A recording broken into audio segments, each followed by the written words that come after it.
இயக்குனர் பாலாஜி கேசவன் இயக்கத்தில் D creations Thirumalai M தயாரிப்பில் உருவாகி இருக்கும் திரைப்படம் எமக்கு தொழில் ரொமான்ஸ். இந்த படத்திற்கு நிவாஸ் கே பிரசன்னா இசையமைத்திருக்காரு. எமக்கு தொழில் ரொமான்ஸ் படத்தினுடைய ஆடியோ லான்ச் பிரஸ் மீட் சமீபத்துல நடந்திருக்கு. அழைக்கிறோம். சிகரத்தின் சினிமா பள்ளியிலிருந்து வந்த புள்ளி இவர். சின்னத்திரை பெரிய திரை என்று அசால்ட் காமெடியில் அசத்தியவர். பல குரல் மன்னனாய் மண்ணில் பெருமையை பெயர்த்தவர். எங்கே கிரிக்கெட் கமெண்ட்ரி பார்த்தாலும் இவர் முகம்தான் வந்து போகும். சிரித்தே மனம் வெந்து போகும். நடிகர் படவா கோபி அவர்களை உங்கள் முன் பேச அழைக்கிறோம். வணக்கம். இந்த மேடையில் இந்த படத்தை பற்றி சொல்கிறதுக்கு முன்னாடி எனக்கு என் அண்ணன் ஆர்கே சுல்யமணி அவர்களுக்கு மனமார்ந்த நன்றியை நான் என்னுடைய குடும்பத்தின் சார்பாக நான் இந்த இடத்துல தெரிவித்துக்கணும். ஏன்னா இதை விட ஒரு சிறந்த மேடை எனக்கு கிடைக்காது. அவர் எந்த மேடையில் பார்த்தாலும் நான் நன்றியை சொல்லிவிடுவேன். ஏன் அப்படின்றதுக்கு நீங்கள் எல்லோரும் யோசிப்பீங்க. இப்போது அண்ணன் அழகம் பெருமாள் சொன்னார் இல்லைங்களா, ஒரு படம் எடுக்கிறது ஒரு பெரும்பாடு அப்படின்னா அதை ரிலீஸ் பண்ணுறது அதை விட டபுள் கஷ்டமாக இருக்குது. இதை சிறந்த அனுபவம் மிக்க பல ஜாம்பவான்களே சிரமப்படுற இந்த காலகட்டத்தில் நான் ஒரு படம் எடுத்தேன். அதை எடுத்து பண்ணும்போது தான் தெரிஞ்சது, அடடா இது இவ்வளோ பெரிய காம்ப்ளெக்சிட்டிஸ், பயங்கரமான இவ்வளோ சிக்கல்கள் இருக்கக்கூடிய ஒரு விஷயத்தை நம்ம எப்படி பண்ண போகிறோம் அப்படின்னு யோசிக்கும்போது ரொம்ப கஷ்டத்தில் அதை பண்ண முடியாமல் போச்சு. ஸோ அந்த நேரத்தில் கரெக்டான ஒரு காலகட்டத்தில் என்னையும் என் குடும்பத்தை மீட்டெடுத்தவர் என்ன ஆர்கே சுல்யமணி. ஸோ அதனால் இந்த இடத்துல இந்த படம் இவ்வளோ கஷ்டப்பட்டு இந்த படத்தை வெளிவர டைமில் இந்த மேடையில் அது சொல்கிறது அப்ரோப்ரியேட்டாக இருக்குன்றதான் நான் சொன்னேன். நன்றி அண்ணா. இந்த படம் முடிஞ்ச உடனே எப்போ ரிலீஸ் பண்ணும் அப்படின்னு சொல்லிட்டு பாலாஜிகிட்ட கேட்டுகிட்டே தான் இருப்போம். அது அப்படியே ஒரு காலகட்டத்தில் அப்படியே போயிட்டு இருந்தது. அதுக்கப்புறம் என்னுடைய நடித்த படம் நான் சிரித்தால் படம் ரிலீஸ் ஆச்சு. அப்போது எனக்கு ஒரு நல்ல ஒரு பேர் கிடச்சி அந்த கேரக்டரில். அப்போது நான் பாலாஜிகிட்ட சொல்லுவேன், பாலாஜி இந்த படம் இப்போ ரிலீஸ் பண்ணிங்கன்னா என்னையும் நிறைய பேருக்கு மக்களுக்கு தெரியுது, இன்னும் கொஞ்சம் நல்லா போவோம் பாலாஜி அப்படின்னு. அதுக்கப்புறம் ஹீரோவுடைய படம் ஓமை கடவுளை, அதுவும் ஹிட் ஆயிடுச்சு. ஸோ அவரும் நல்ல ஒரு மார்க்கெட் இருக்கும்போது இப்போ ரிலீஸ் ஆனால் அந்த படம் நல்லாயிருக்கும் அப்படின்னு நாங்கள் பேசிக்கிட்டே இருப்போம் ஒரு டைமும். அதுக்கப்புறம் இந்த கோவிலுக்கு போயிட்டு வாங்க, அந்த கோவிலுக்கு போயிட்டு வாங்க, இந்த மலைக்கு போயிட்டு வாங்க, இப்படிலாம் சொல்லி என் பேச்சை கேட்டு தான் பாலாஜி வெள்ளியங்கிரி மலைக்கு போயிட்டு வந்தார். அதுக்கப்புறம் சொன்னார், இனிமேல் அந்த மலைக்கு நான் போகவே மாட்டேன்னு அப்படின்னு. ஸோ அதனால் இவ்வளவு காலகட்டங்களில் இவ்வளவு கடினங்களுக்கு பிறகு, இவ்வளோ கஷ்டத்துக்கு பிறகு இந்த படம் ரிலீஸ் ஆகுது அப்படின்னு நினைக்கும்போது பாலாஜிக்காக நாங்கள் எல்லோரும் ரொம்ப சந்தோஷப்படுறோம், ரொம்ப பெருமைப்படுறோம். பாலாஜி ஏன்னா ஒரு ரொமான்ஸ் எல்லாருக்குமே பிடிக்கும், ஃபன்னும் ரொம்ப எல்லாருக்கும் பிடிக்கும். ஸோ என்றைக்குமே ஒரு ஸ்டோரியில் ஒரு ஃபில்ம் பேஸில் ராம்காம் என்றைக்குமே ஒரு பெரிய ஹிட்டான ஒரு கான்செப்ட். எங்கள் அன்பேவாலேருந்து எடுத்திங்கன்னா ஸோ அந்த மாதிரியான ஒரு ஃபுல் ஃபன் இந்த படத்தில் ஒரு ஆரோக்கியமான நகைச்சுவை தந்திருக்கார் பாலாஜி. அவருக்கு என்னுடைய மனமார்ந்த பாராட்டுகள். மியூசிக் டைரக்டர் நிவாஸ், இது உங்களுடைய ஈவெண்ட்டு. ஸோ கண்டிப்பாக உங்களுக்கு இது ஒரு பெரிய ஒரு மேடையாக அமையும். நிறைய பாராட்டுகள் வரும்ன்ற வாழ்த்துக்களோடு அனைவருக்கும் நன்றி கூறி இந்த வாய்ப்புக்கு எனக்கு தந்ததுக்கு பாலாஜி எல்லாருக்கும் என்னுடைய மனமார்ந்த நன்றி. ப்ரொடியூசர் சார், உங்களுக்கு என்னுடைய மனமார்ந்த நன்றி. இந்த படம் ஒரு மிகப்பெரிய வெற்றி அடையும். அனைவருடைய வாழ்த்துக்களும் அன்போடும் நன்றி, வணக்கம். இவருடைய படங்களும் கதைகளும் வித்தியாசமான கோணங்கள், அணுகுமுறைகள் என்றே சொல்லலாம். காமெடி கலந்த கலகலப்பு நிறைந்த படைப்பு. பெண்ணுக்குள்ளும் வீரம் விதைத்த கட்டாகுஸ்தி இயக்குனர் செல்ல ஐயாவு அவர்களை பேச அழைக்கிறோம்.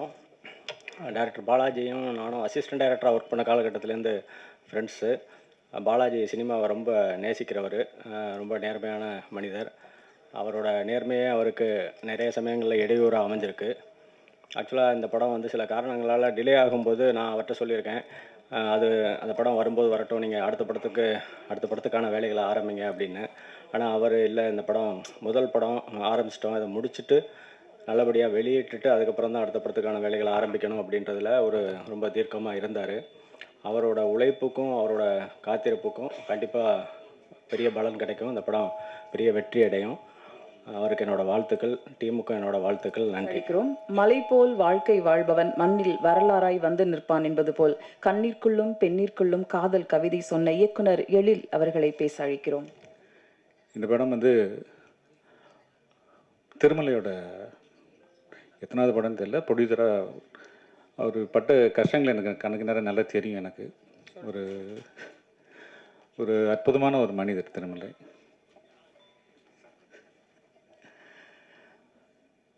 பல போராட்டங்களுக்கு அப்புறம் திருமலை இந்த படத்தை கொண்டு வந்திருக்காரு ஸ்டேஜுக்கு. ஸோ அதுக்காக அவருக்கு மிகப்பெரிய பாராட்டுகளை தெரிவிச்சுக்கலாம். இந்த டைட்டில் கூட நமக்கு தொழில் ரொமான்ஸ் வந்து திருமலை வச்சு தான் இருக்கும்னு நினைக்கிறேன். ஒரு அற்புதமான கிரியேட்டர் அவர். அவர் எங்கள் யூனியனில் இருக்க வேண்டியது எப்படி ப்ரொடியூசர்ஸ் கவுன்சில் போனதுன்னு தெரியல. ஒரு அற்புதமான டைரக்டர் அவர். இன்னொரு சந்தோஷமான விஷயம் இந்த படத்தில், இந்த படத்தோட திருமலைக்காக தான் நான் வந்தேன். எனக்கு தெரியாது ஆக்சுவலாக பாலாஜி படம் அப்படிங்கிறது எனக்கு தெரியாது. பாலாஜி என்கிட்ட ஒர்க் பண்ணியிருக்காரு. ஒரு அற்புதமான ஒரு அசிஸ்டன்ட் டைரக்டர். இப்போ நல்ல படம் பண்ணியிருக்கிறாரு. இந்த படம் மிகப்பெரிய வெற்றி அடையணும். பாலாஜிக்காகவும் திருமலைக்காகவும் இந்த படம் மிகப்பெரிய வெற்றி அடையணும்னு இறைவனை வேண்டுகிறேன். நன்றி. நாளைய வாழ்க்கை வாழ்ந்திட இன்றைய வாழ்க்கை சரியாக வாழ வேண்டும் என்பதில் அர்த்தத்தோடு விளங்குபவர், அடுத்தவருக்கும் புரிய வைப்பவர் தயாரிப்பாளர் திரு அழகன் தமிழ்மணி அவர்களை உங்கள் முன் பேச அழைக்கிறோம். இந்த படத்தினுடைய டைட்டில் எமக்கு தொழில் ரொமான்ஸ். எனக்கு அந்த வயசெல்லாம் கடந்து போச்சு. 75 வயசை கடந்து விட்டதால் தம்பி திருமலைக்கு மட்டும்தான் அது உரியது. அவன் எப்பொழுதுமே ரொமான்ஸாக தான் இருப்பாப்புல. கடுமையான உழைப்பாளி. அந்த உழைப்பை இந்த படத்தில் கொடுத்துருக்கின்றாங்க. ஆகையால் இந்த படம் மாபெரும் வெற்றி அடையும். அதே மாதிரி இந்த படத்தை உருவாக்குவதற்கு அதை இந்த படம் மட்டும் இல்லை, சின்ன சின்ன திரைப்படம் தான். அதை சிறிய பட்ஜெட்டில் செய்யக்கூடிய தயாரிப்பாளர்களுக்கு, பெரிய பட்ஜெட்டில் பண்ணுற படங்களுக்கு மிகப்பெரிய ஃபைனான்சியர்ஸ் எல்லாம் இருக்காங்க. ஆனால் அந்த மாதிரி சின்ன தயாரிப்பாளர்களுக்கு கை கொடுத்து உதவுகிற ஒரு திருப்பதி வெங்கடாஜலபதியாக மகேந்திரன் நகர் அவருடைய உழைப்பில் இந்த படம் அவரும் தம்பி திருமலையும் சேர்ந்து இந்த படத்தை உருவாக்கியிருக்கிறாங்க. அதனால் முதல்ல இந்த சிறுபட தயாரிப்பாளர்களுக்கு உதவி பண்ணுற இந்த மகேந்திரன் நகருக்கு இந்த சபையின் வாயிலாக என்னுடைய நன்றியும், மேலும் மேலும் சிறிய தயாரிப்பாளர்களை ஊக்குவிக்க வேண்டும் என்று சொல்லிட்டேன். அதே மாதிரி எங்கள் அண்ணன் கே ராஜன், அவர் திட்டுவார், சண்டை போடுவார், பேசுவார், ஆனால் உரிமையோடு எல்லாத்தையும் பண்ணுவார். எங்களை மாதிரி சின்ன தயாரிப்பாளர்கள் போய் நிற்கும் பொழுது, போடா போய் செய்டா நான் இருக்கிறேன்டான்னு சொல்லக்கூடிய ஒரே ஒரு எங்களுக்கு காவல் தெய்வம் எங்கள் அண்ணன் கே ராஜன். ஆகையால் இந்த மாதிரி தயாரிப்பாளர்களுக்கு மத்தியில் நான் தம்பி திருமலைக்காக வேண்டி இங்கே பேச வந்தால் கூட, இதனுடைய படத்தினுடைய இயக்குனர் தம்பி ரொம்ப சின்ன வயசு இப்போ தான் பார்த்தேன். நான் ரொம்ப சந்தோஷமாக இருந்துச்சு. ஏன்னா படம் பார்க்கும்போதே தெரியுது அதனுடைய அந்த ஃபேக்ட் எப்படி படம் பண்ணியிருப்பார் அப்படின்னு சொல்லி. அதுவும் ஒரு காமெடி படம்னு சொன்னாங்க.